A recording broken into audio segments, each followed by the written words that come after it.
As we said in the previous chapter, the threshing floor of Araunah would go on to be a permanently important place, not just for the history of Israel, but for the history of the world.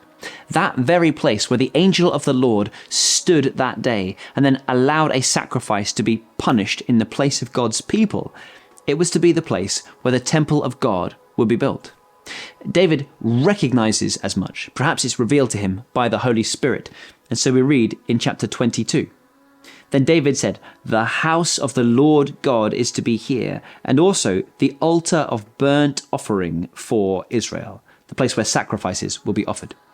So David has secured the place, and David now is securing the provisions, and David will also ultimately be given the plans from God in chapter 28 as to how this temple is to be built. But he himself is not going to be the one who will build it. We've thought about the reasons for that on several occasions. And in this chapter, David tells his son that David, cannot build this all-important temple. God has revealed to him, though, that his son, that Solomon, he will do so. Verse 7, David said to Solomon, "My son, I had it in my heart to build a house for the name of the Lord my God. But this word of the Lord came to me. You have shed much blood and fought many wars. You are not to build a house for my name, because you have shed much blood on the earth in my sight. But you will have a son who will be a man of peace and rest. I will give him rest from all his enemies on every side. His name will be Solomon, and I will grant Israel peace and quiet during his reign. He is the one who will build a house for my name. He will be my son, and I will be his father, and I will establish the throne of his kingdom over Israel forever." And so David was completely humble about his own backstage role, and he was glad to do whatever he could do for the sake of his son Solomon.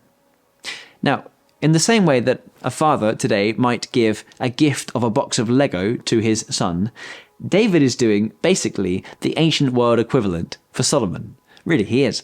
He is first gathering all the resources. He's grouping them together in a way that will be helpful.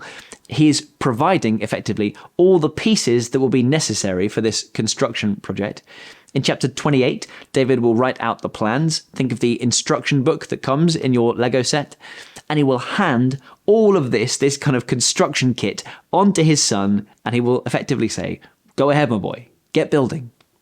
It is the most extravagant, extraordinary, amazing gift that a father could ever give to his son.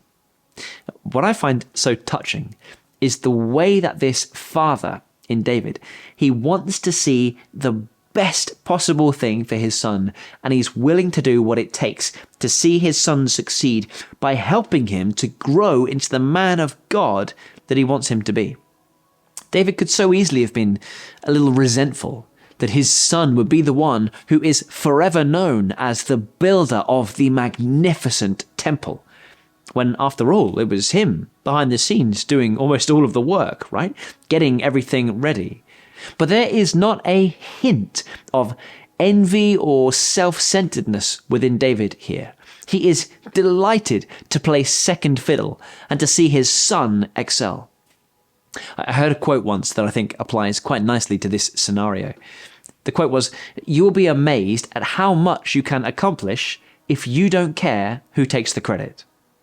David is very glad, very willing to play a behind-the-scenes role here. Why? Because it will bless his son in the work that God is calling him to, and he desperately wants to see his son succeed. And he wants to know that Israel will be spiritually well provided for long after he is gone. And so to accomplish that, he must decrease, and Solomon must increase. You know, there are all sorts of ways in which we can hamper the progress of the work of God when we care just a little bit too much about ourselves and our prominence and our position, and not enough about the mission.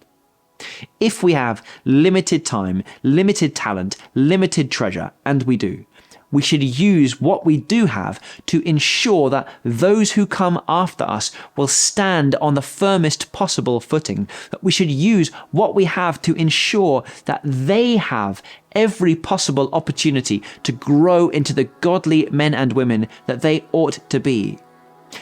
Are there men and women in the next generation, the one coming up after you, that you can encourage, that you can support, that you can pray for?